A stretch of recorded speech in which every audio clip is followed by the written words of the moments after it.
कृपया मुझे चुन लीजिए। रायल, वो महान योद्धा जिसने डेविल रेनफॉरेस्ट से बिना किसी चोट के बाहर निकलकर इतिहास बनाया था, अचानक इस नई दुनिया में आ गया और अब सरकार उसे जबरदस्ती शादी के लिए पत्नी चुनने को कह रही थी। जल्दी करो और फैसला लो, इतना समय क्यों लगा रहे हो? क्या हुआ, कोई परेशानी है? मुझे ऐसे घूरने की हिम्मत मत करना। क्या तुम विरोध करना चाहते हो? ठीक है, आज तुम्हें दो पत्नियां चुननी होंगी, वरना मेरी तलवार फैसला करेगी। डैक्सिया साम्राज्य में वर्षों की लड़ाइयों ने पुरुषों की संख्या बहुत कम कर दी थी, इसलिए सरकार ने एक नया नियम बनाया था जिसमें गरीब और बदनाम हो चुके कुलीन परिवारों की महिलाओं को अविवाहित पुरुषों के साथ शादी के लिए भेजा जाता था, ताकि जनसंख्या बढ़े और ज्यादा कर वसूला जा सके। कृपया मुझे चुन लीजिए।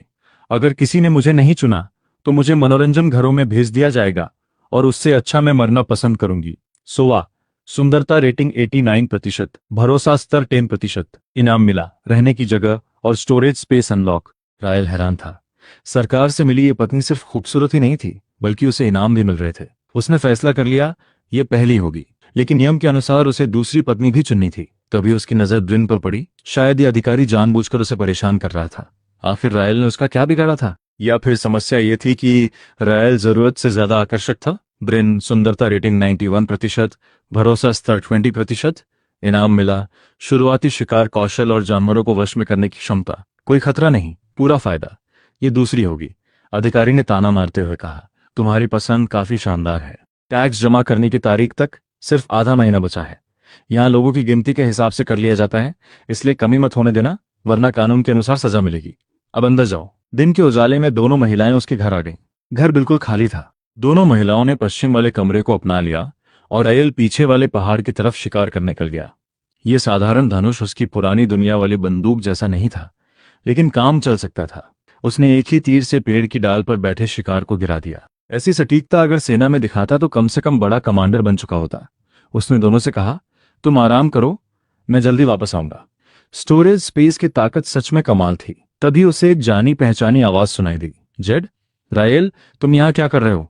जल्दी कोई रस्सी या सहारा दो, मैं नीचे गिर जाऊंगी। रायल ने उसे ऊपर खींच लिया। ठंड बहुत ज्यादा थी। तुम इस पहाड़ पर अकेली क्या कर रही थी? मेरी माँ बीमार है, डॉक्टर के लिए पैसे नहीं है और दवा खरीदने के लिए भी कुछ नहीं बचा।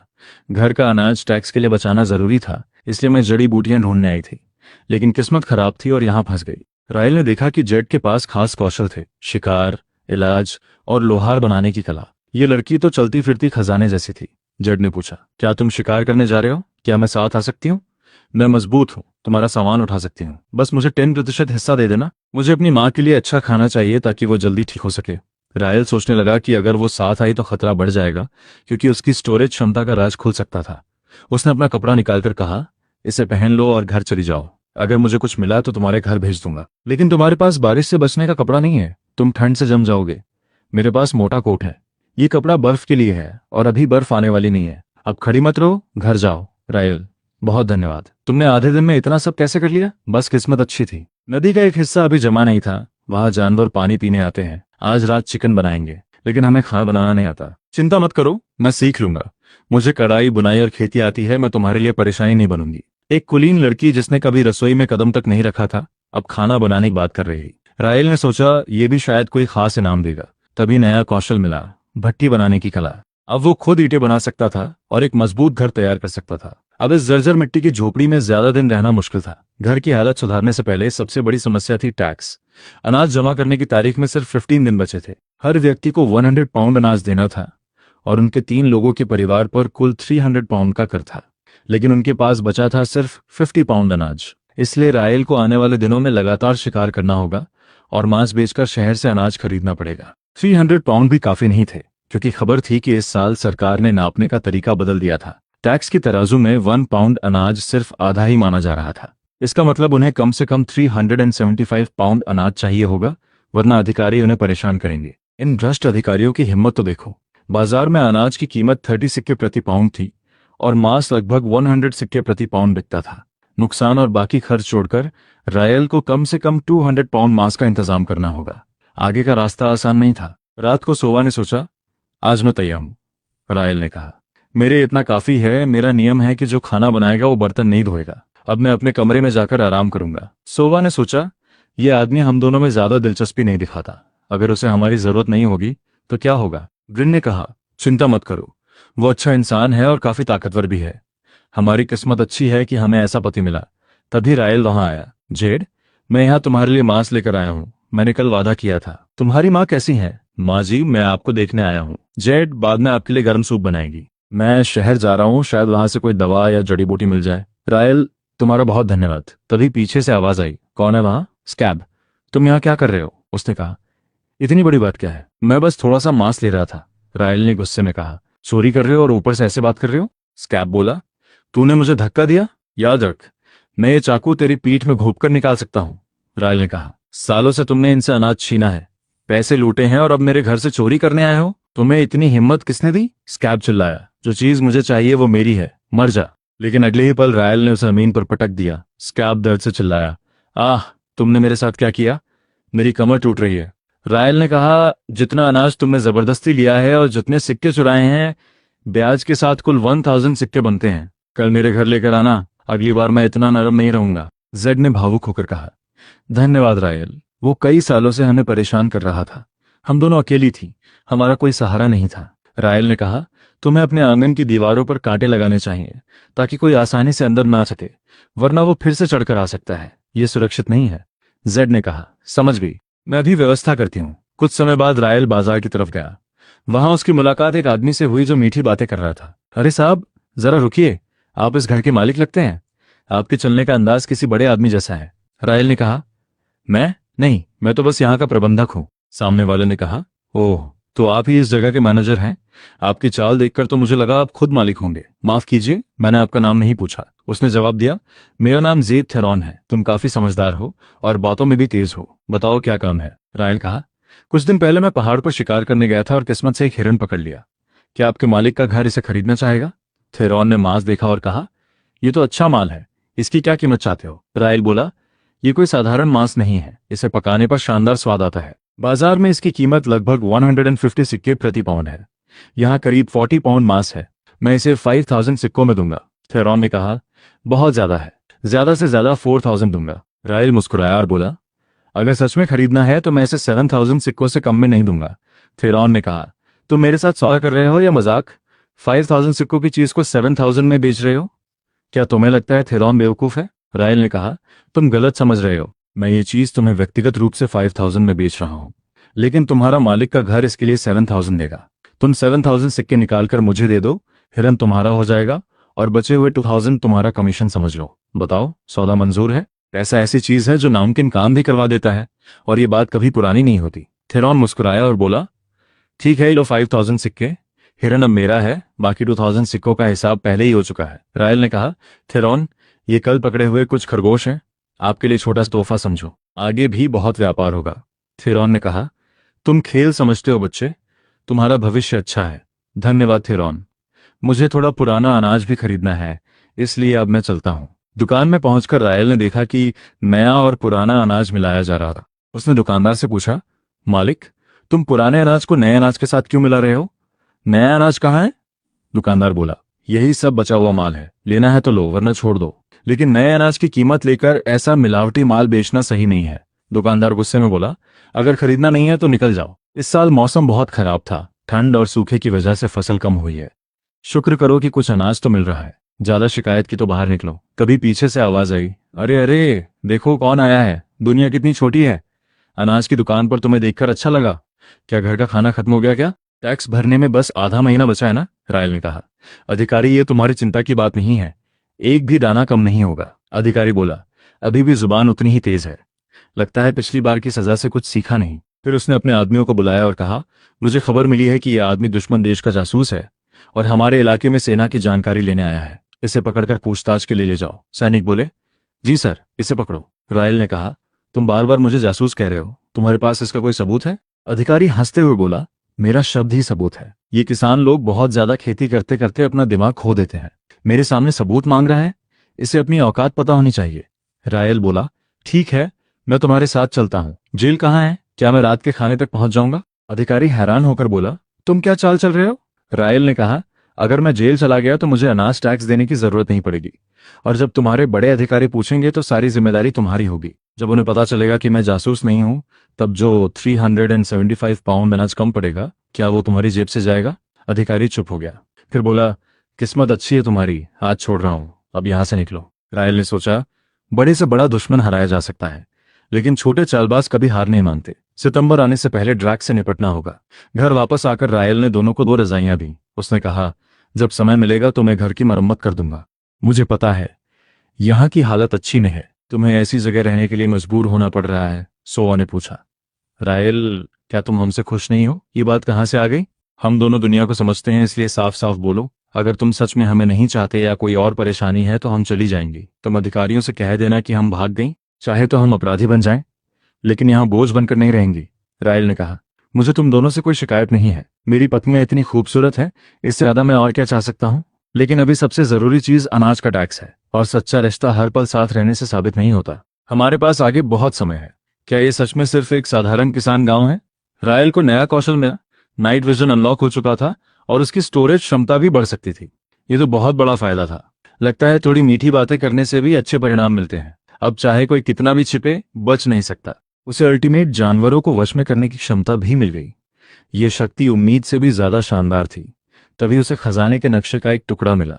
ऐसा लग रहा था जैसे किसी ने जानबूझकर इस नक्शे को कई हिस्सों में बांटकर अलग अलग जगह छिपाया था। रायल ने टुकड़े को ध्यान से याद किया और फिर उसे नष्ट कर दिया। तभी कोई बोला, रायल, मैंने सुना है तुम शिकार करने लगे हो। बहुत समय हो गया है, घर में मांस नहीं आया, सोचा तुमसे थोड़ा मांग लूं। रायल ने कहा, कोई समस्या नहीं, जब बड़े भाई खुद मांग रहे हैं तो सबसे अच्छा हिस्सा मिलेगा, लेकिन मैं इसे मुफ्त में नहीं ले सकता। बाजार के हिसाब से 2 पाउंड का हिसाब कर लेना। बड़े भाई, क्या आप ड्रैक्स नाम के अधिकारी को जानते हैं? आज शहर में उसने मुझे लगभग जेल भिजवा दिया था। बड़े भाई ने कहा, ड्रैक्स? ये नाम सुना हुआ लगता है। हाँ, वो होंगटू काउंटी के मजिस्ट्रेट वॉल्डेस का भतीजा है। वॉल्डेस ऊपर से बहुत ईमानदार दिखता है, लेकिन अपने लोगों को बचाने में पीछे नहीं हटता। दोनों से दूरी बनाकर रखना। रायल ने सोचा, वॉल्डेस और ड्रैक्स दोनों सरकार के अंदर हैं, मतलब एक स्थानीय गुंडे के पीछे सरकारी ताकत भी है। मामला अब और उलझ गया है। ब्रिन ने कहा, अब बता सकती हूँ। रायल कोई बाहरी आदमी नहीं है। मैं और सिल्फ बचपन से एक दूसरे को जानते हैं। हम दोनों पहले राजकुमार के पक्ष में थे, लेकिन दूसरे राजकुमार ने 10 साल से ज्यादा इंतजार किया और फिर बहुत बेरहमी से सत्ता छीन ली। हमारे पास भागने के अलावा कोई रास्ता नहीं था और हम यहां तक आ गए। रायल समझ गया कि कभी कभी राजा और योद्धा भी हार जाते हैं, इसलिए नहीं कि वो गलत थे, बल्कि इसलिए कि उन्होंने गलत पक्ष चुना था। दूसरा राजकुमार सच में निर्दयी था। ब्रिन ने कहा, आज रात मुझे रायल के साथ रहने दो। अब जब हम उसकी पत्नियां हैं तो रिश्ता सिर्फ नाम का नहीं होना चाहिए। हम नहीं चाहते कि वो हमारी वजह से किसी अपराधी को छिपाने के आरोप में फंसे। क्या तुम तैयार हो? ये रास्ता आसान नहीं होगा। पति के साथ उसका रास्ता भी अपना पड़ता है। अगर रायल ने हमें नहीं बचाया होता तो हमारी जिंदगी बहुत पहले खत्म हो चुकी होती। रायल ने कहा, चिंता मत करो, जब तक मैं हूं कोई तुम्हें नुकसान नहीं पहुंचाएगा। कुछ समय बाद रायल मांस बेचने के लिए काउंटी शहर गया। वहां से लौटते हुए कुछ लोग उसे रोकने की योजना बना रहे थे। एक बोला, उसने इतना बड़ा जंगली सुअर मारा है, शायद हम उसका मुकाबला नहीं कर पाएंगे। दूसरा बोला, देखो उसका शरीर कितना मजबूत है, बॉस, शायद इसे छोड़ देना चाहिए। अगर इसके पीछे कोई और लोग हुए तो? उनका नेता बोला, डरने की जरूरत नहीं, ये बस किस्मत और अच्छे हथियारों की वजह से सफल हुआ है। अभी ये बाजार जा रहा है और इसके पास कोई हथियार नहीं हुआ। रास्ते में हमला करेंगे और सारा मांस ले लेंगे। तभी रायल ने उन्हें देख लिया। उसने कहा, मुझे लूटना चाहते हो? सही समय चुना है। अब खुद परेशानी ढूंढी है तो इसका परिणाम भी भुगतना पड़ेगा। सभी ने उस पर रस्सी डालने की कोशिश की। नेता बोला, इसे पकड़ो, मारो और मांस ले लो। रायल मुस्कुराया और बोला, क्या तुम सच में सोचते हो कि मैं शुआंग शुई गांव वापस नहीं जा पाऊंगा? मैं तुम्हारी बात पर भरोसा नहीं करता, लेकिन मेरे पास तुम्हें खत्म करने के 100 तरीके हैं और किसी को पता भी नहीं चलेगा।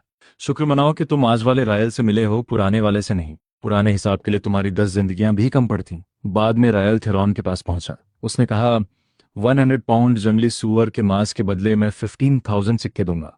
थेरॉन ने कहा, आप तो बहुत उदार हैं। रायल ने कहा, आपकी मेहरबानी के लिए ये 3,000 सिक्के वापस रखिए, इसे आपकी मेहनत की फीस समझिए। थेरॉन मुस्कुराया और बोला, अब इसे कहते हैं असली व्यापार। बेजर का मांस बहुत मुश्किल से मिलता है। मैं तुम्हें इसके 6,000 सिक्के दूंगा। पूरा पैसा रखो। जब दोनों तरफ फायदा होता है तो व्यापार लगातार चलता रहता है। धन्यवाद थेरॉन। वैसे तुमने पहले पुराने अनाज के बारे में पूछा था, क्या वो टैक्स के लिए चाहिए? रायल ने कहा, हाँ, घर में 3 लोगों का खर्च है, इसलिए जरूरत ज्यादा है। थेरॉन बोला, आजकल पुराना अनाज मिलना आसान नहीं है। सरकार ने इसकी सप्लाई पर कड़ा नियंत्रण कर रखा है, लेकिन मुझे एक रास्ता पता है। तुम सिवाई अनाज की दुकान पर जाना और मेरा नाम लेना। थेरॉन का नाम काफी होगा। रायल ने कहा, समझ गया। धन्यवाद थेरॉन। बाजार में एक आदमी आवाज लगा रहा था, आइए देखिए, सिर्फ 10,000 सिक्कों में एक को घर ले जाइए। ये सब बिना रजिस्ट्रेशन वाले लोग हैं, इन्हें अनाज टैक्स नहीं देना पड़ता। मौका मत गंवाइए। तभी एक औरत बोली, साहब जल्दी मत जाइए, एक नज़र देख लीजिए, पूरा दिन खड़ी हूँ लेकिन एक भी बिक्री नहीं हुई, मैं आपको कम कीमत में दे दूंगी। रायल ने सोचा, क्या मैं ऐसा आदमी दिखता हूँ जिसके पास 10,000 सिक्के हों? तभी सिस्टम ने बताया, भरोसा स्तर 0, पहली मुलाकात और पहले ही कोई प्रभाव नहीं, कोई इनाम भी नहीं मिला। लेकिन उसने सोचा, चलो इसे एक अच्छा काम समझ लेते हैं। उसने पूछा, इसकी कीमत कितनी है? व्यापारी बोला, साहब आपकी पसंद अच्छी है, इसका नाम वेस्पर है, आज बिक्री नहीं हुई इसलिए आधी कीमत कर देता हूँ, सिर्फ 5,000 सिक्के। रायल ने पूछा, क्या खाना बनाना आता है? अगर आता है तो मेरे साथ चलो। सिस्टम ने दिखाया कि उसकी मदद करने के बाद भी भरोसा स्तर कम हो गया। व्यापारी बोला, पैसा पहले सामान बाद में, एक बार सौदा हुआ तो वापस नहीं होगा।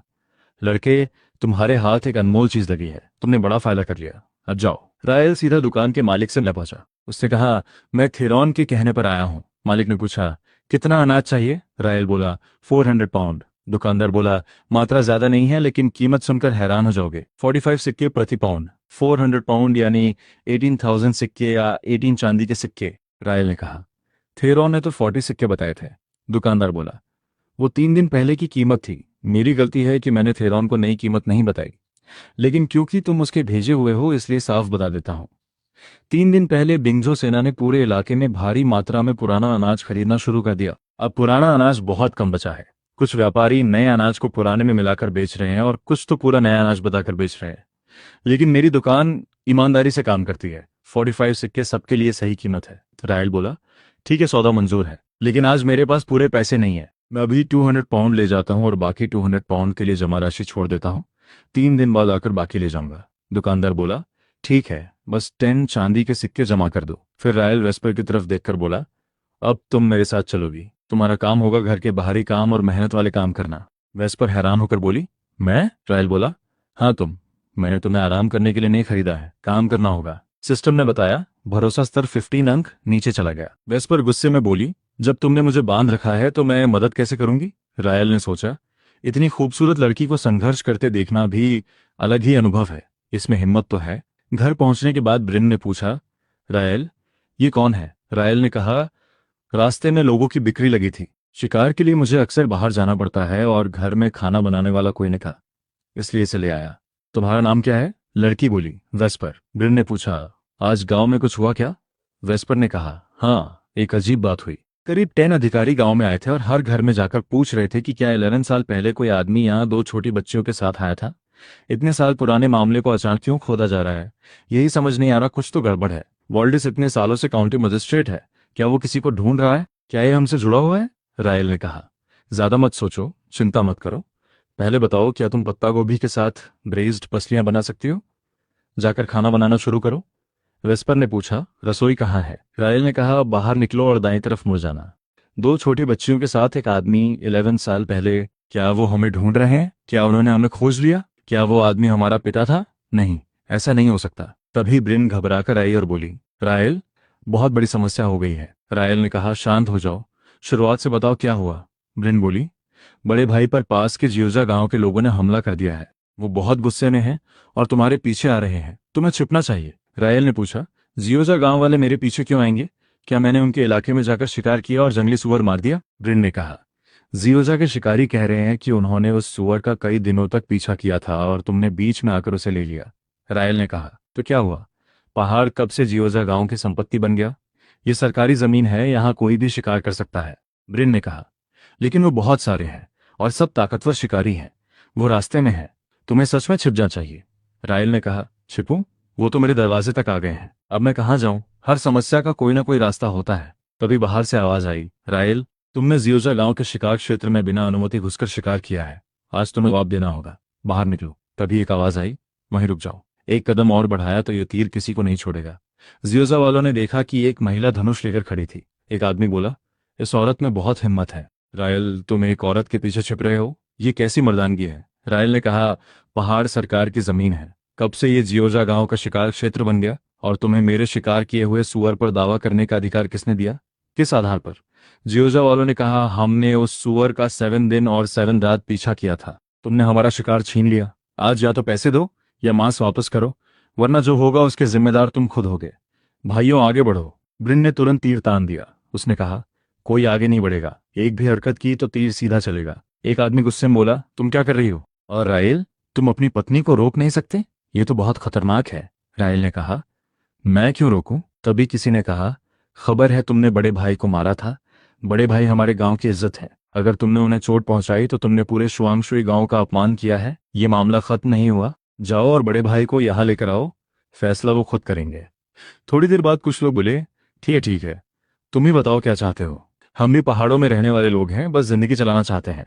इतना बड़ा झगड़ा करने की जरूरत नहीं है। उन्होंने कहा, तुमने हमारे गांव के मुखिया को मारा है, इसलिए अभी जाकर बड़े भाई से माफी मांगो। अगर वो तुम्हें माफ कर दें तो बात खत्म। रायल ने पूछा, बड़े भाई कहाँ हैं? उन्हें यहाँ आना चाहिए था। तभी एक आदमी बोला, रायल, हमें बहुत अफसोस है। बड़े भाई कहते हैं कि जियोजा वालों की मार खाने के बाद उन्हें चक्कर आ रहे हैं, पैरों में दर्द है और शरीर हिल नहीं रहा। शायद वो चल भी नहीं सकते। ये सुनकर जियोजा के एक आदमी ने कहा, बकवास है, हमने तो बस एक थप्पड़ मारा था। एक थप्पड़ से कोई लकवाग्रस्त कैसे हो सकता है? दूसरे ने कहा, उनकी उम्र भी ज्यादा है और शरीर कमजोर है। कभी कभी एक झटका भी बड़ी परेशानी बना देता है।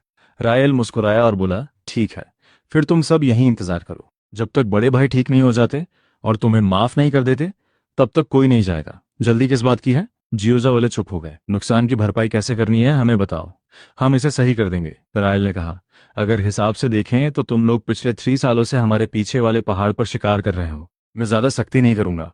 हर साल 600 पाउंड मांस के हिसाब से कुल 1800 पाउंड बनते हैं। क्या कहते हो? जियोजा गांव वालों ने गुस्से में कहा, यह बिल्कुल मुमकिन नहीं है। रायल, ऐसा मत सोचो कि हम तुमसे डर गए हैं। हम ईमानदारी से समझौता करने आए हैं, लेकिन अपनी सीमा मत पार करो। 1800 पाउंड मांग रहे हो? क्या हमारी जान लेनी है? एक आदमी बोला, सही कहा, ये खुद को क्या समझता है? रायल ने कहा, तो फिर मांस लेकर आओ या यहीं खड़े रहो। मुझे कहीं जाने की जल्दी नहीं है। अंदर खाना भी है, पानी भी है और आराम करने के लिए गर्म बिस्तर भी। मेरे लिए एक कटोरा पानी ले आओ, थोड़ा प्यास लगी है। उधर कुछ लोग आपस में बात करने लगे। ये औरत आखिर कहाँ से आई? ऐसी तीरंदाजी तो सामान्य नहीं है। पता नहीं, लेकिन इससे उलझना सही नहीं होगा। तभी अंदर से आवाज आई, बाहर सब ठीक है? इतने सारे लोग हैं। किसी ने कहा, जब रायल वहां है तो डर किस बात का? जंगली सुअर के पैर में अभी भी मेरा तीर फंसा हुआ है, शायद अब तक दर्द से परेशान होगा। एक आदमी बोला, क्या तुम्हें डर नहीं है कि वो बदला लेंगे? रायल ने कहा था, पहाड़ों में शिकारी अक्सर मर जाते हैं। अगर वो दोबारा आए तो जिंदा वापस नहीं जाएंगे, यही नियम है। काफी बहस के बाद जियोजा वाला कहा, ठीक है, 1000 पाउंड मांस, इससे ज्यादा 1 ग्राम भी नहीं। अगर तुम्हें मंजूर नहीं तो फिर लड़ाई होगी। हम हारेंगे तो तुम्हें भी साथ ले जाएंगे। रायल ने कहा, ठीक है, 1000 पाउंड, लेकिन एक शर्त है। अब से जियोजा गांव का कोई भी शिकारी पीछे वाले पहाड़ पर शिकार करने आएगा तो पहले शुआंगशुई गांव से अनुमति लेगा और हर शिकार में से 20% हिस्सा हमें मिलेगा। यही नया नियम होगा। वो लोग गुस्से में बोले, तुम तो हमें पूरी तरह खत्म करना चाहते हो। रायल ने कहा, हिसाब लगाओ, सिर्फ 150 चांदी के सिक्के दे दो और आज का मामला खत्म। जियोजा वालों ने कहा, 150 चांदी? तुम्हारी हिम्मत कैसे हुई? रायल बोला, एक कर्ज का कागज लिख दो जिसमें लिखा हो कि आज से जियोजा गांव शुआंगशुई गांव का 150 चांदी का कर्जदार है और हर महीने 0.3% ब्याज के साथ पूरा भुगतान करेगा। एक आदमी बोला, तुम्हारी योजना बहुत ज्यादा सही बैठ रही है। इसके बाद उसने कहा, मार दो हमें, लेकिन मैं ये कागज कभी साइन नहीं करूंगा। रायल मुस्कुराया और बोला, अच्छा है, मुझे ऐसे आदमी पसंद हैं जो मौत से नहीं डरते।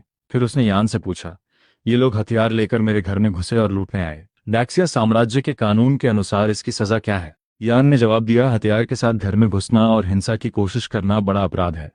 कानून के अनुसार इन्हें मौत की सजा मिल सकती है। ये सुनकर जियोजा वाले डर गए। उन्होंने कहा, हमसे गलती हो गई, हम ज्यादा घमंडी हो गए थे। हम रायल के नुकसान की भरपाई करेंगे। हम 10 चांदी के सिक्के देने को तैयार हैं। रायल ने कहा, लगता है जियोजा गांव काफी अमीर है। उनका नेता खुद 10 चांदी लेकर घूम रहा है। ये शिकारी साधारण लोग नहीं है। ठीक है, 10 चांदी मंजूर, अब तुम जा सकते हो। ये मामला यहीं खत्म समझो। तभी रायल ने कहा, रुको लेनी, ये पैसे बड़े भाई के पास ले जाओ। कहना कि ये जंगली सुअर वाले मामले की भरपाई है और उन्हें आराम करने को कहना। आज तुमने बहुत दौड़ भाग की है, इसमें से कुछ पैसे अपने पास रख लो। तुम्हारे घर की हालत ठीक नहीं है और तुम्हें एक बुजुर्ग की देखभाल भी करनी है। बाजार जाकर अनाज खरीद लेना। पहले ये साल निकालो। लेनी ने कहा, नहीं, मैं इतना पैसा नहीं ले सकती। मैंने तो बस तुम्हारा संदेश पहुंचाया है, कोई भी कर सकता था। रायल ने कहा, गांव में कोई भी तुम्हारे लिए खड़ा नहीं हुआ। तुमने मदद की है, इसलिए ये तुम्हारा हक है। तुम भी जानती हो जियोजा गांव कितना ताकतवर है। गांव वालों का डरना समझ आता है, लेकिन बात सिर्फ डर की नहीं है। मेरा विश्वास करो, असली परेशानी अभी शुरू हुई है। तुम सोचते हो जियोजा वाले दोबारा आएंगे? रायल ने कहा, ये लो, इसमें से एक चांदी का सिक्का वापस रख लो। तभी उसने वेस्पर की तरफ देखा। जाओ और उस आधे बचे उस सुअर के सिर काटकर रसोई में ले जाओ। बड़े भाई के घर भेज देना, उबाल कर खाएंगे तो शायद उनका दिमाग थोड़ा ठीक हो जाए। बड़े भाई, आज जो हुआ वो तुम्हें पता नहीं है। एक आदमी बोला, क्या तुम्हें नहीं लगता रायल ने कुछ ज्यादा ही आसानी से समझौता कर लिया?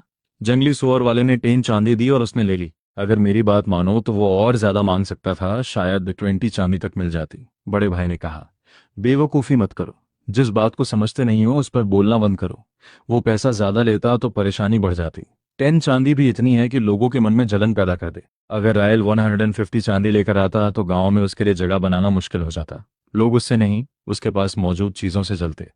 दूसरा आदमी हैरान होकर बोला, तो क्या रायल को नुकसान नहीं हुआ? बड़े भाई ने कहा, तुम्हें सच में थोड़ा सुअर का दिमाग खाना चाहिए। वो लड़का बहुत समझदार है। उसने पैसा भी लिया, सही इंसान भी बना रहा और अपनी उदारता की छवि भी बना ली।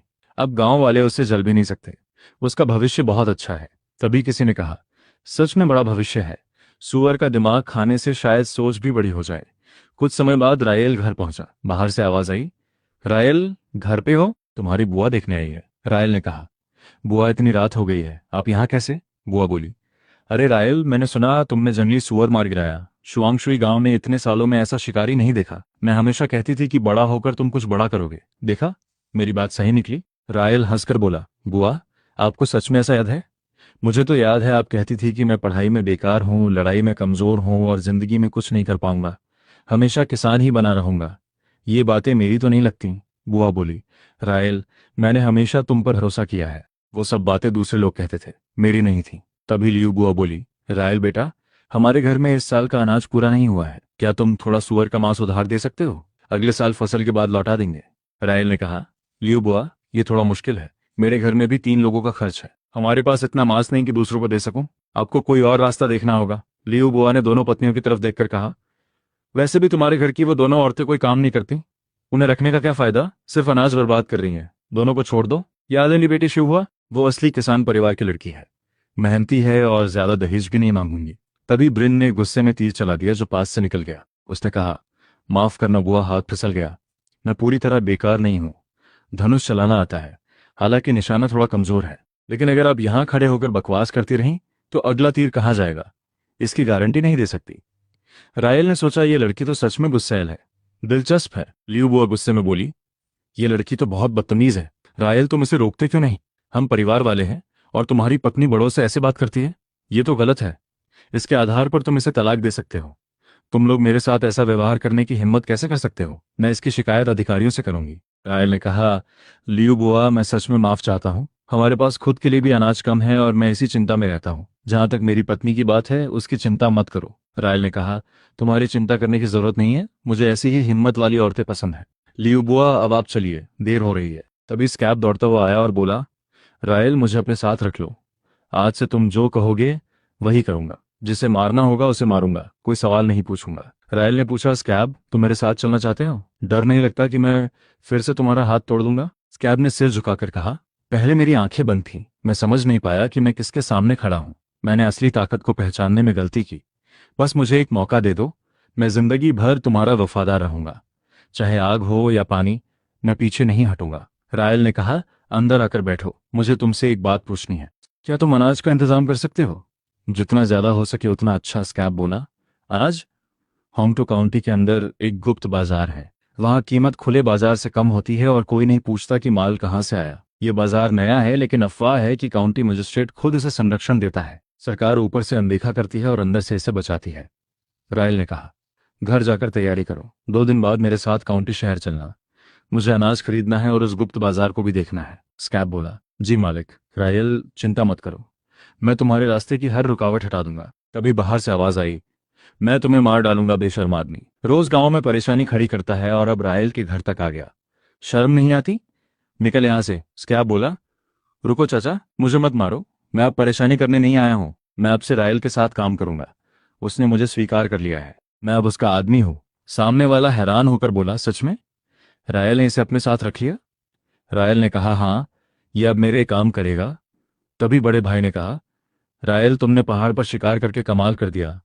अगर तुम में इतनी क्षमता थी तो पहले क्यों नहीं बताया? पूरे गांव को चिंता में डाल दिया था। रायल ने कहा, सच कहूं तो मुझे खुद नहीं पता था कि मैं कर पाऊंगा या नहीं। बस कोशिश करने गया था और किस्मत साथ दे गई। बड़े भाई ने कहा, तो फिर एक बात सोचो, तुम्हारी इस क्षमता से गांव के लोग भी फायदा उठा सकते हैं। क्यों ना एक शिकार दल बनाया जाए? जब खेती का काम कम हो तो गांव वालों को पहाड़ पर ले जाओ और उन्हें अतिरिक्त कमाई का रास्ता दो।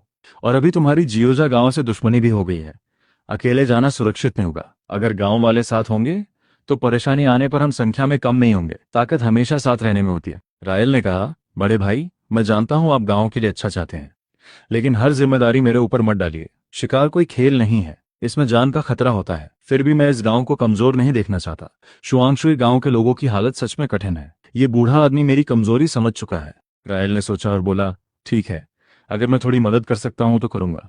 हम कोशिश करते हैं। बड़े भाई खुश होकर बोले, बहुत अच्छा रायल, तुम्हारा ये फैसला गांव के लिए बहुत बड़ी मदद है। तुम्हें जो भी चाहिए बस कहना। अगर मेरी ताकत में हुआ तो मैं मना नहीं करूंगा। रायल ने कहा, मैं अपना घर बड़ा करना चाहता हूँ। क्या आप पता कर सकते हैं कि इस जमीन का कागज बनवाने में कितना खर्च आएगा? अभी नहीं, जब पैसे जमा हो जाएंगे तब। बड़े भाई ने कहा, यह आसान है, मैं गांव के रजिस्टर और जमीन के दलाल से बात कर लूंगा। लेकिन ये जमीन सस्ती नहीं होगी। क्या तुम्हारे पास इतने पैसे हैं? रायल बोला, मैं इंतजाम कर लूंगा, पैसा समस्या नहीं है। बड़े भाई ने कहा, ठीक है, इसे मुझ पर छोड़ दो। बाद में रायल ने जेड से कहा, क्या तुम थोड़ी देर बाहर रहोगी? मुझे माँ वांग से अकेले में बात करनी है। जेड बोली, ठीक है, मैं दरवाजे पर ध्यान रखूंगी। अंदर रायल ने कहा, माँ वांग मुझे माफ करना। माँ वांग ने कमजोर आवाज में कहा, रायल मुझे माफ करना, मेरा शरीर दिन ब दिन कमजोर हो रहा है। पता नहीं मैं इस सर्दी को पार कर पाऊंगी या नहीं। मैं हमेशा तुम दोनों पर बोझ रही हूँ। रायल ने कहा, ऐसा मत कहिए, मुझे आपसे कुछ पूछना है लेकिन समझ नहीं आ रहा कैसे पूछूं। रायल सोच रहा था कि आखिर पूछूं कैसे। वो दिखने में कोई खास खूबसूरत नहीं था, चेहरे पर कई तिल थे, लेकिन उसका चलना, उसकी आवाज और उसके हाव भाव किसी महिला से बिल्कुल मेल खाते थे। फिर भी कुछ बातें ऐसी थीं जो अजीब लग रही थीं। माँ वांग ने कहा, रायल, तुमने हमारे लिए बहुत कुछ किया है, जो पूछना है पूछ लो। हम दोनों औरतें अकेली हैं, अब इतनी औपचारिकता की जरूरत नहीं है। रायल ने कहा, मैंने सुना है कुछ अधिकारी गांव में किसी को ढूंढ रहे थे, एक आदमी जो 2 औरतों के साथ सफर कर रहा था, और ये बात 10 साल से भी ज्यादा पुरानी है। अगर मैं गलत नहीं हूं तो वो लोग तुम्हें और जेड को ढूंढ रहे हैं। माँ वांग घबरा गई और बोली, ये कैसे हो सकता है? कोई भी बात हमसे मेल नहीं खाती। रायल ने कहा, बहुत सारी बातें मेल नहीं खाती, क्योंकि तुम दोनों ने अपनी पुरानी पहचान छोड़ दी और अपना रूप बदल लिया। जेड की एक जुड़वा बहन होनी चाहिए, है ना? और तुम औरत नहीं हो, तुम एक पुरुष हो, बल्कि एक नपुंसक। पकड़े जाने के डर से तुमने खुद को औरत की तरह दिखाया और पिछले 11 सालों से इन पहाड़ों में छिपकर रह रहे हो। माँ वांग हैरान होकर बोली, तुम्हें ये सब कैसे पता? तुम आखिर हो कौन? रायल मुस्कुराया और बोला, लगता है मेरा अंदाजा सही था, तुम सच में नपुंसक हो। माँ वांग डरते हुए बोली, तुम क्या चाहते हो? क्या तुम हमें अधिकारियों को सौंप दोगे? रायल ने कहा, ऐसा कुछ नहीं है, बस कुछ बातें थीं जो मुझे परेशान कर रही थी, इसलिए सच जानना चाहता था। जेड ने धीमी आवाज में कहा, क्या उसे सब पता चल गया? नहीं, उसे कुछ मत बताना। रायल मुझे माफ कर दो, हमारा इरादा तुमसे कुछ छिपाने का नहीं था। अगर जिंदगी इतनी मुश्किल ना बन जाती तो कौन अपना सब कुछ छोड़कर यहाँ इस तरह जीना चाहता? हम भी बस मजबूर लोग हैं, हमें ऐसे ही जीने दो।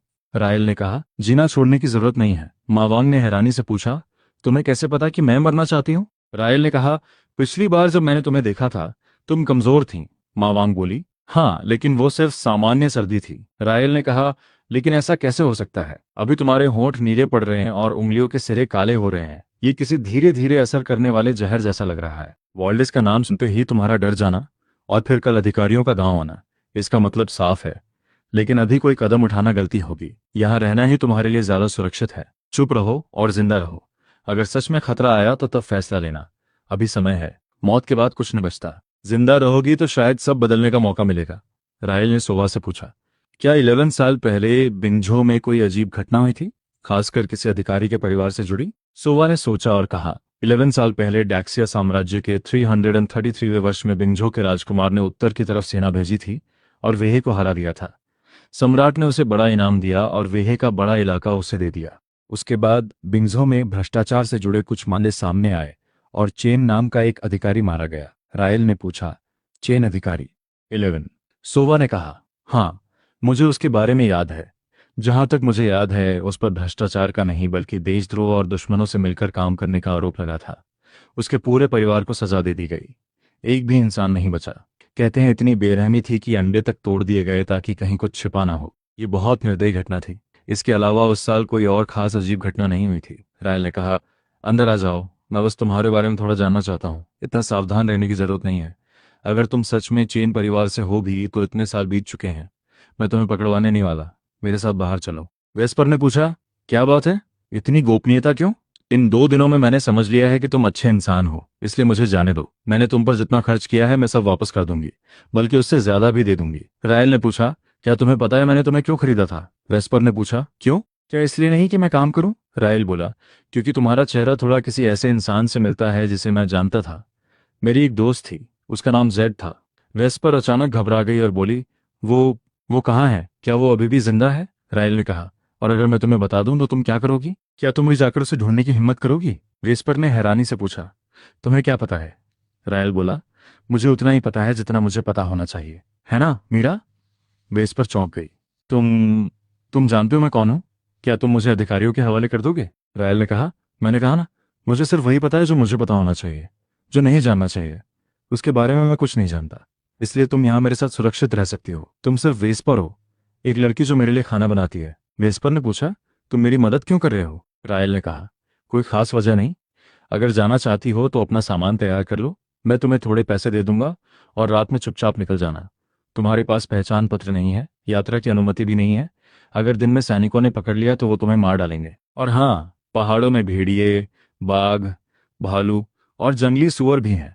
रात में जाना तो संभल कर, कहीं किसी जानवर का शिकार मत बन जाना। सिस्टम ने बताया। मीरा की भरोसा रेटिंग अब 10 हो गई है। भरोसा स्तर 10 पर पहुंच गया। रायल ने सोचा, हत्या करने की कला अब ये काम आएगी। लेकिन सिस्टम की दी हुई बेसिक हत्या तकनीक शायद अलग तरह की होगी। कौशल प्राप्त करो। ड्रैक्स को अनाज टैक्स लेने के बाद जिंदा नहीं रहने देना है। अब मेरे पास ये क्षमता है तो उसकी मौत ऐसी दिखनी चाहिए जैसे एक हादसा हुआ हो। कुछ समय बाद मौसम बहुत खराब था। रायल सोच रहा था ड्रैक्स कहाँ है। तभी किसी ने कहा, एक आवाज भी निकाली तो जान से जाओगे। ड्रैक्स। ड्रैक्स सिल्का के कमरे में गया था। सिल्का का कमरा दूसरी मंजिल के बिल्कुल पूर्वी हिस्से में है। ड्रैक्स की हत्या के बाद अधिकारी पहुंचे। उन्होंने पूछा, मेरे मालिक, कल रात ड्रैक्स के साथ कौन था? जवाब मिला, सिल्का थी, लेकिन वो इतनी डरी हुई है कि कुछ बोल नहीं पा रही। उसका दिमाग जैसे सुन्न हो गया है। अधिकारी कहा, सिल्का को शांत करो। सिल्का, डरो मत, ध्यान से सोचो, कल रात क्या हुआ था? मैं वादा करता हूं तुम्हें न्याय मिलेगा। सिल्का कांपते हुए बोली, मुझे नहीं पता। अचानक किसी ने मेरे सिर पर कंबल डाल दिया। वो एक आदमी था। फिर मुझे गर्दन पर तेज दर्द महसूस हुआ और मैं बेहोश हो गई। जब होश आया तो ड्रैक्स मर चुका था। अधिकारी ने पूछा, मतलब तुमने उस आदमी की लंबाई या शरीर भी नहीं देखा? सिल्का रोते हुए बोली, मालिक, मैं सच कह रही हूँ, मैंने कुछ नहीं देखा। कृपया मुझे माफ कर दीजिए। अधिकारी ने आदेश दिया, गार्ड्स, इसे ले जाओ, इसे जेल में डाल दो। सिल्का चिल्लाई, दया कीजिए मालिक, दया कीजिए। फिर पूछा गया, हत्या का हथियार क्या था? क्या पता चला? जवाब मिला, मालिक, लगता है हथियार बर्फ की नुकीली छड़ी थी, लेकिन जब हम पहुंचे तब तक वो पिघल चुकी थी और कोई निशान नहीं बचा। अधिकारी कहा, हत्यारे को कैसे पता चला कि ड्रैक्स इसी कमरे में होगा, या फिर हत्यारा अंदर का कोई आदमी है? दूसरे ने जवाब दिया, इसकी संभावना कम है। कल रात एक नौकर लड़का पीछे वाले आंगन में गश्त कर रहा था। किसी ने उसे रास्ते में रोका था और उस लड़के को धमकी देकर ड्रैक्स की जगह पूछी गई थी। अब वो लड़का भी बेहोश पड़ा है। इसका मतलब हत्यारे का एक साथी जरूर था। दोनों को पकड़ो, जेल में डालो, अच्छी तरह पूछताछ करो। मैं देखना चाहता हूं कि पहले उनकी जुबान टूटती है या जेल के औजारों से उनका हौसला। रायल ने सोचा, मैंने ड्रैक्स को मारने के लिए बर्फ की सुई का इस्तेमाल किया था। अगर दोबारा वही तरीका अपनाया तो मैं खुद अधिकारियों को सबूत दे दूंगा। इतनी बड़ी गलती नहीं कर सकता। उधर पहाड़ों में कुछ लोग खड़े थे। एक नेता बोला, सब साथ रहो, मैं देखना चाहता हूं कौन आगे बढ़ता है। उसने कहा, मुझे उम्मीद नहीं थी कि इतनी कम उम्र की लड़की की तलवारबाजी इतनी खतरनाक होगी। तुम भी।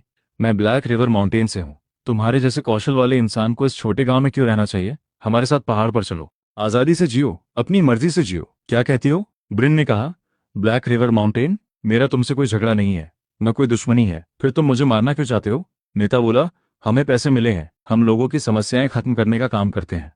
मुझे बस इतना ही पता है। रायल ने पूछा, मेरी जान की कीमत कितनी लगाई गई है? जवाब मिला, 100 चांदी के सिक्के। रायल हैरान हुआ, मेरी जान के लिए 100 चांदी? वॉल्डिस, तुम्हारी हिम्मत बढ़ती जा रही है। लगता है ये दुश्मनी अब और बड़ी हो गई है। नेता ने कहा, मुझे माफ करना, मेरे जैसे साधारण इंसान को डाकू बनने में कोई दिलचस्पी नहीं है। ये सौदा यहीं खत्म। लेकिन हमारे रास्ते अलग हैं, इसलिए एक शर्त है। अगर तुम मेरा एक बार रोक पाई तो मैं चला जाऊंगा और फिर कोई तुम्हारा पीछा नहीं करेगा। दोनों के बीच लड़ाई शुरू हुई। ब्रिन ने पूरी ताकत लगाई, लेकिन सामने वाला बहुत मजबूत था। नेता बोला, तुम्हारी तकनीक अच्छी है, लेकिन ताकत कम है, तुम मेरे सामने टिक नहीं सकती। ब्रिन बोली, क्या ऐसा है? तो आज पता चल जाएगा। नेता ने कहा, ताकत का अंतर सिर्फ तकनीक से पूरा नहीं किया जा सकता। तभी रायल ने सुना, विद्वान भूखे मरते हैं, योद्धा खर्च करते हैं। उसने सोचा, इसका मतलब क्या है? लड़ाई सीखने के लिए पहले शरीर को मजबूत करना पड़ता है। इसके लिए बहुत ज़्यादा मांस खाना पड़ता है ताकि शरीर में खून और ऊर्जा बढ़े। फिर औषधियों से स्नान करना पड़ता है। अलग अलग औषधियाँ अलग असर देती हैं। अच्छी औषधियाँ महंगी होती हैं लेकिन शरीर में शक्ति जल्दी जमा करती हैं। रायल ने पूछा, अंदर की शक्ति, इसे कैसे समझूं? जवाब मिला, बाहरी ताकत सिर्फ शरीर की ताकत होती है जिसकी सीमा होती है। अंदर की शक्ति मतलब शरीर के अंदर ऊर्जा और औषधियों का प्रभाव जमा होना। जितना ज्यादा जमा होगा इंसान उतना मजबूत होगा। रायल समझ गया, मतलब औषधियों से शरीर को मजबूत करके शक्ति अंदर जमा करनी होती है। तभी कहते हैं कि विद्वान भूखे रहते हैं और योद्धाओं पर पैसा खर्च होता है। ब्रिन ने कहा, मुझे एक ऐसा तरीका पता है लेकिन उसके सामान बहुत दुर्लभ और महंगे हैं। रायल ने कहा, अभी उसकी चिंता मत करो। वो नेता मुझे मार सकता था। अगर उसकी तलवार थोड़ी भी अलग दिशा में जाती तो मैं मर जाता। लेकिन वो जिस तरह मीरा को देख रहा था कुछ अजीब था। तभी रायल ने मीरा को देखा। मीरा ने पूछा, तुम मुझे ऐसे क्यों देख रहे हो? मैं किसी पहाड़ी डाकू के साथ नहीं हूं। रायल ने कहा, जाकर आराम करो, कल बहुत काम है। मीरा ने मन में सोचा, वो तीसरा कमांडर अंकल जियाओ था, वो डाकुओं के साथ कैसे हो सकता है? अगर उसने मुझे पहचान लिया था तो कुछ बोला क्यों नहीं? क्या वो सोचता है कि मेरे लिए मर जाना ही बेहतर है? पिता, माँ, मीरा आपको बहुत याद करती है। तभी अचानक कुछ अजीब हुआ। मीरा घबरा गई और बोली, ये क्या हो रहा है? क्या कोई इंसान, क्या यहाँ कोई सोया हुआ है? इतनी सुबह सुबह? ये दुनिया भी अजीब है। हर छोटा मोटा आदमी आकर ढोल बजाता है और शिकायत करने लगता है। एक चांदी का सिक्का दो और हम तुम्हारी शिकायत काउंटी मजिस्ट्रेट तक पहुंचा देंगे। 3 चांदी दो तो हम खुद तुम्हें उनके सामने ले जाएंगे। पैसे नहीं है तो यहाँ से चले जाओ। अदालत का दरवाजा दक्षिण की तरफ खुलता है, लेकिन बिना पैसे के अंदर कदम नहीं रखा जा सकता।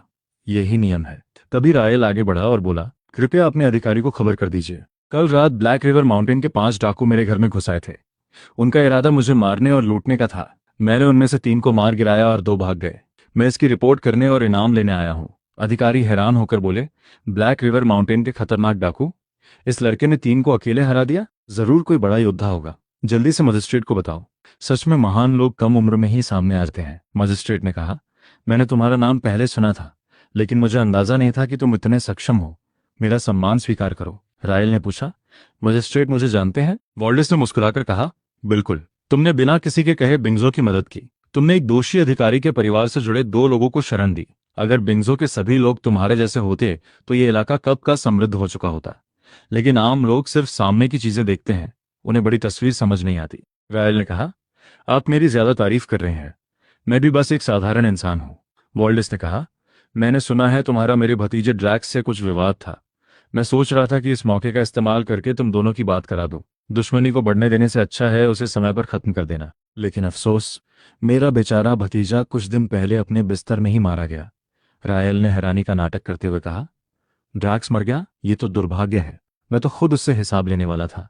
उससे पूछना चाहता था कि वो लोगों पर अत्याचार क्यों करता है। लगता है अब मुझे ये परेशानी नहीं उठानी पड़ेगी। वॉल्डेस ने कहा, अधिकारियों ने बताया कि तुम्हारे घर पर हमला हुआ था। दुर्भाग्य से काउंटी कार्यालय के पास पर्याप्त लोग और साधन नहीं है। रायल बोला, मैं आपसे मदद मांगने नहीं आया हूँ बल्कि आपको एक श्रेय देने आया हूँ। 3 डाकुओं की लाशें मैंने काउंटी कार्यालय के पीछे वाले दरवाजे पर भिजवा दी है। उनकी मौत को आप जिस तरह समझाना चाहें, आपकी मर्जी। वॉल्डेस ने तुरंत कहा, नहीं नहीं, ये सही नहीं होगा। मैं ऐसा श्रेय नहीं ले सकता जो मैंने कमाया ही नहीं। तुम मेरे लिए कुछ करना चाहते हो तो बदले में मुझे भी तुम्हारी मदद कर दो, वरना मेरा मन शांत नहीं रहेगा। रायल ने कहा, अगर आप इतना कह रहे हैं तो मेरी एक छोटी सी मदद कर दीजिए। वॉल्डेस ने पूछा, कैसी मदद? रायल बोला, मुझे याद है शुआंगशुई गांव के पीछे वाला पहाड़ माउंट वांगशियान बिंगझो के राजकुमार की निजी जमीन है। मुझे वो बंजर जमीन चाहिए। सिर्फ वही हिस्सा नहीं, आसपास की सारी खाली जमीन में भी मेरी रुचि है। वॉल्डेस हैरान होकर बोला, लगता है मैंने तुम्हें कम आंका था रायल। तुम इतनी बड़ी रकम जुटा सकते हो? रायल ने कहा, अभी नहीं, लेकिन एक दिन कर लूंगा। मैं बस पहले से योजना बना रहा हूँ।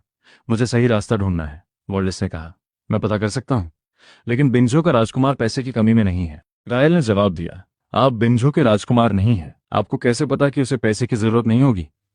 हो सकता है उसे भी चिंता हो कि कोई इन बंजर जमीनों की देखभाल नहीं कर पाएगा।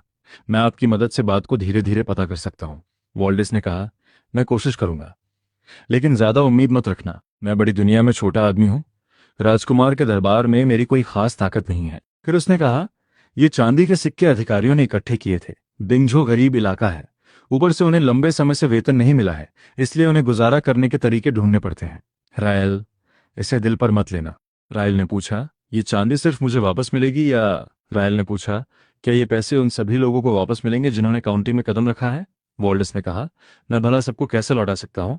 ये तो मैं सिर्फ इसलिए कर रहा हूँ क्योंकि तुमसे अभी मिला हूँ और लगता है कि हमारे विचार मिलते हैं। मैं इसे अपनी जेब से ठीक करूंगा, किसी और के लिए मैं ऐसा नहीं करता।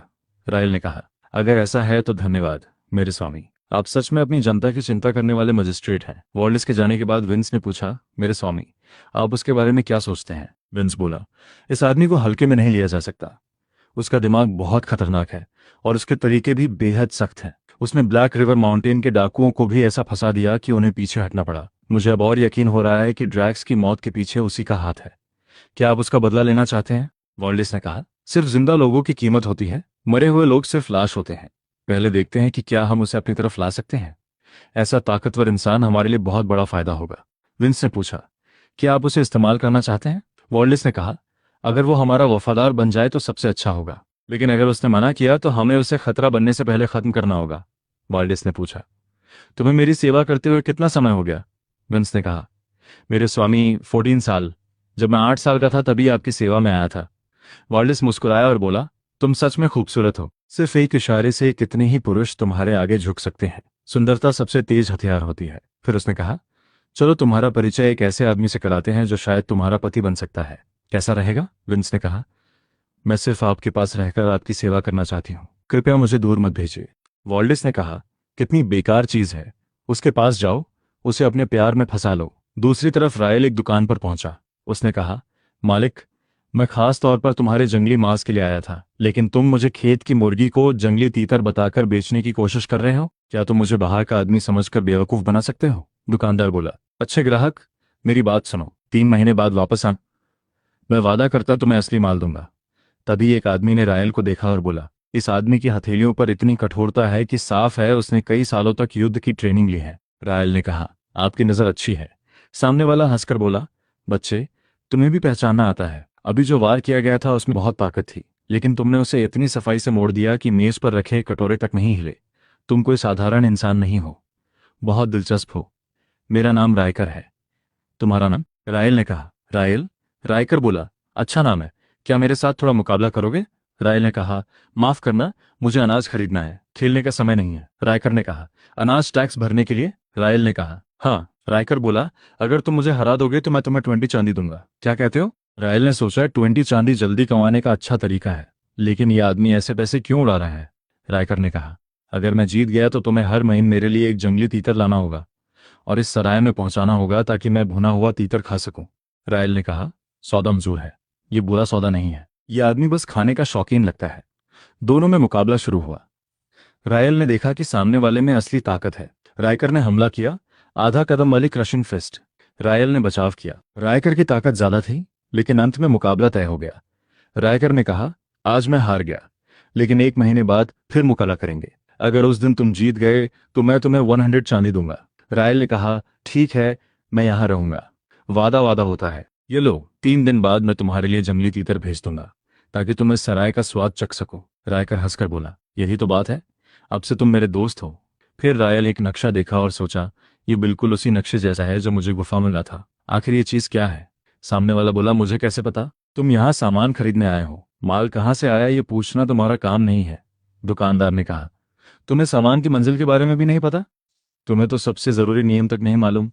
रायल ने सोचा, ये बूढ़ा लोमड़ी चालाक है, ये नक्शा शायद बाकी नक्शे रखने वालों को बाहर निकालने का जाल है। तभी उसने पूछा, इसकी कीमत कितनी है? जवाब मिला, 10 चांदी, इससे कम नहीं होगा। ये बिंजो सेना का शाही गार्ड वाला सामान है, अगर पहचान सकते हो तो आकर देखो। रायल ने कहा, 10 चांदी, इससे अच्छा तो किसी को लूट लो। दुकानदार बोला, अगर अच्छा धनुष चाहिए तो खजाने वाले हिस्से में देखो। रायल हैरान हुआ, खजाने की जगह पर हथियार भी मिलते हैं? दुकानदार हंसकर बोला, ऐसी कोई चीज नहीं जो यहां ना मिल सके। तुम्हें जो चाहिए, चाहे कितना भी मुश्किल क्यों ना हो, हम ला सकते हैं, बस कीमत अलग से तय होगी। रायल ने पूछा, अगर मुझे किसी का सिर चाहिए तो? दुकानदार ने पूछा, किसका? रायल बोला, होम टू काउंटी के मजिस्ट्रेट वोल्डिस का। दुकानदार ने मुस्कुराकर कहा, आप तो मजाक कर रहे हैं, सरकारी अधिकारी की हत्या करना मौत की सजा वाला अपराध है। यहाँ हम सिर्फ बेहतरीन चीजों का सौदा रखते हैं। आइए आगे चलिए। थोड़ी देर बाद एक शानदार धनुष का हिस्सा दिखाया गया। दुकानदार बोला, यह धनुष का ढांचा 30 साल पहले एक महान कारीगर ने बना था।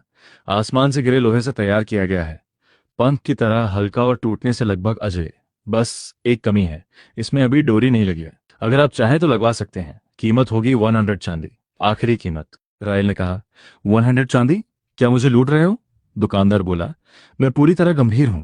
पूरे बिंजो में ऐसा दूसरा धनुष नहीं मिलेगा। रायल ने पूछा, 100 चांदी तुम्हारी कीमत है या मेरी? दुकानदार ने कहा, आप समझदार इंसान हैं, समझ जाएंगे।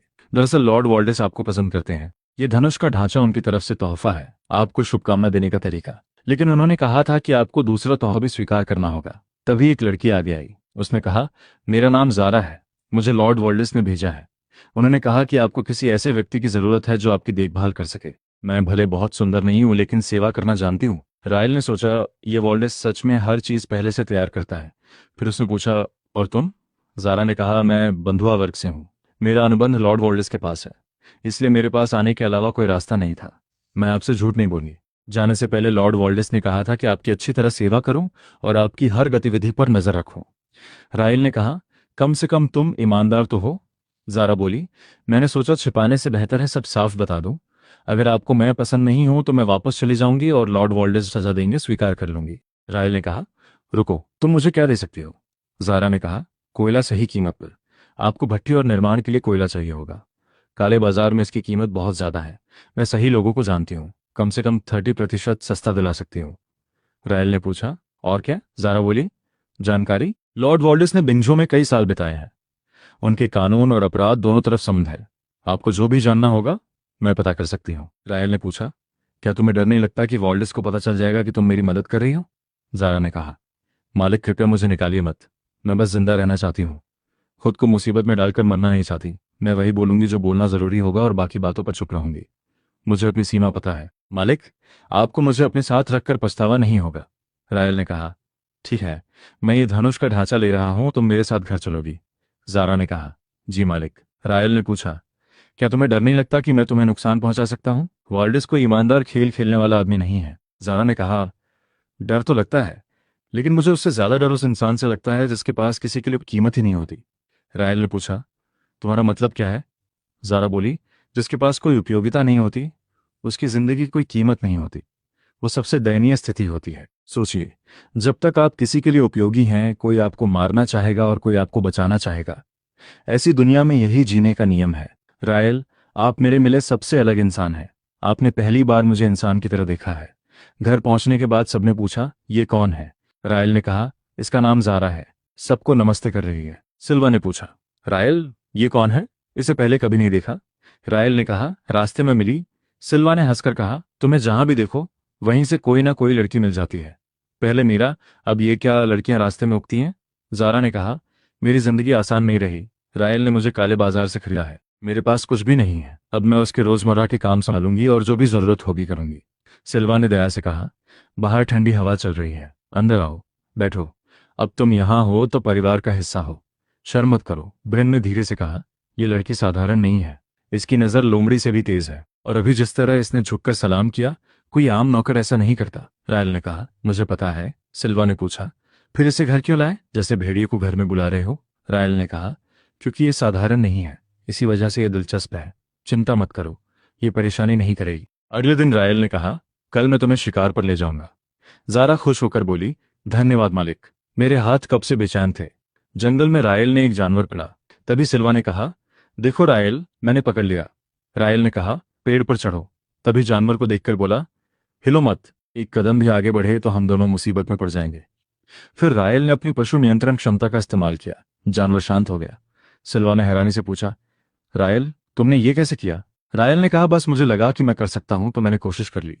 अब ये मेरा साथी है, मेरा परिवार है, आगे से इसकी बात मेरी बात होगी। सिल्वा हैरान थी, क्या ये इंसानों की भाषा समझता है? रायल ने कहा, भालू समझदार जानवर होते हैं, अगर ये घर की रखवाली करेगा तो कोई साधारण इंसान हमें नुकसान नहीं पहुंचा पाएगा। रायल कहा, चलो घर चलते हैं।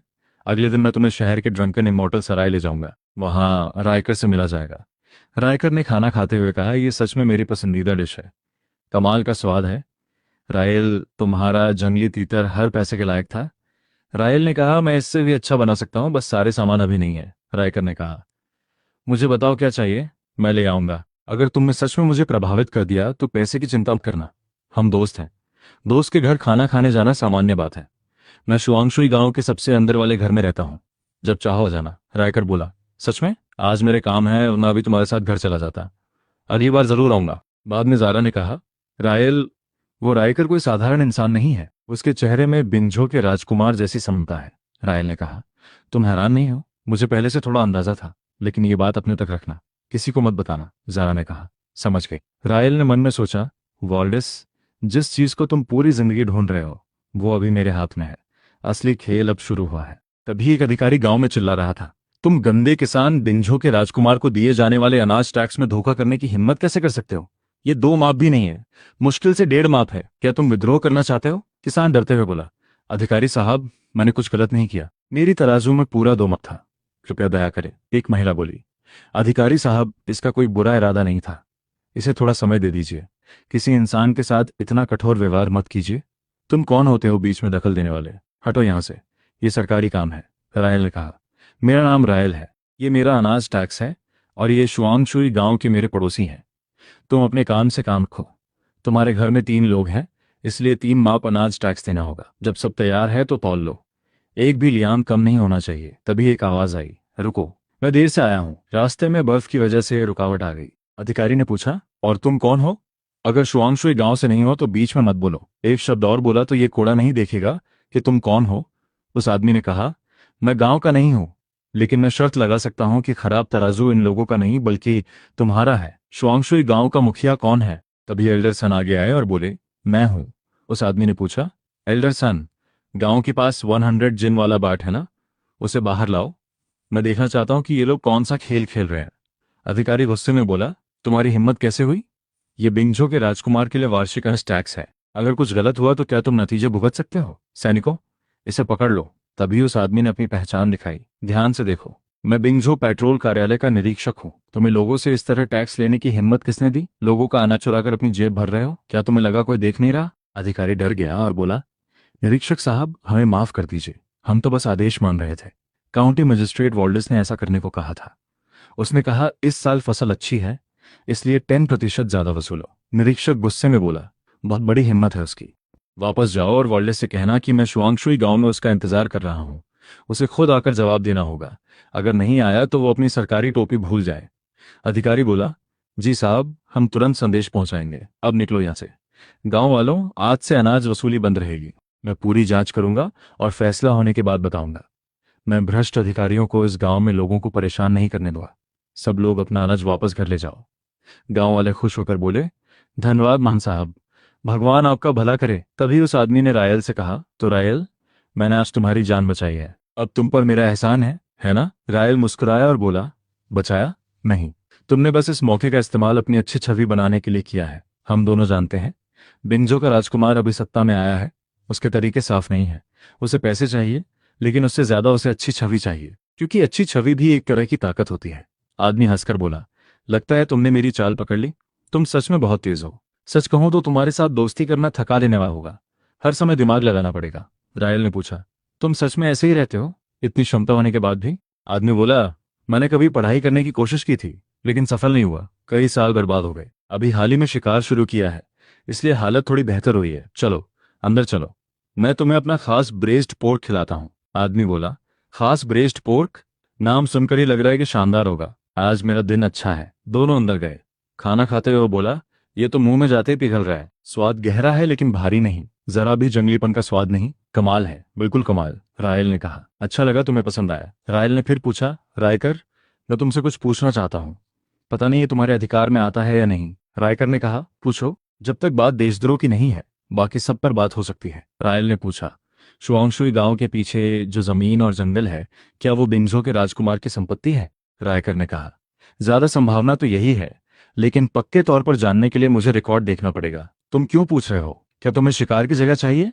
रायल ने कहा, मैं उसे खरीदना चाहता हूँ। रायकर हैरान हुआ और बोला, तुम्हें पता भी है ब्लैकबेड पहाड़ कितना बड़ा है? ये पूरा बिंझो का सुरक्षा कवच है। रायल ने कहा, थोड़ा अंदाजा है। रायकर बोला, उसकी कीमत लाखों चांदी के सिक्कों में होगी, और फिर भी शाही परिवार शायद बेचने को तैयार ना हो। ये सिर्फ जमीन नहीं है, ये सम्मान और किस्मत से जुड़ी बात है। रायल ने कहा, मैं पूरा पहाड़ नहीं चाहता, बस शुआंगशुई गांव की उत्तर वाली जमीन चाहिए। मैं वहां अपना घर बना चाहता हूँ।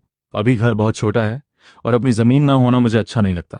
रायकर ने कहा, यह बात सही है, ये मांग गलत नहीं है। मैं वापस जाकर पता करूंगा कि क्या उस हिस्से को अलग किया जा सकता है। तभी वॉल्डेस आया और बोला, पेट्रोल कमिश्नर साहब, आपका अधीनस्थ वॉल्डिस आपको प्रणाम करता है। देर से आने की गलती के लिए मैं सजा स्वीकार करता हूँ, कमिश्नर ने कहा। उठो, घुटनों पर मत बैठो, जमीन ठंडी है।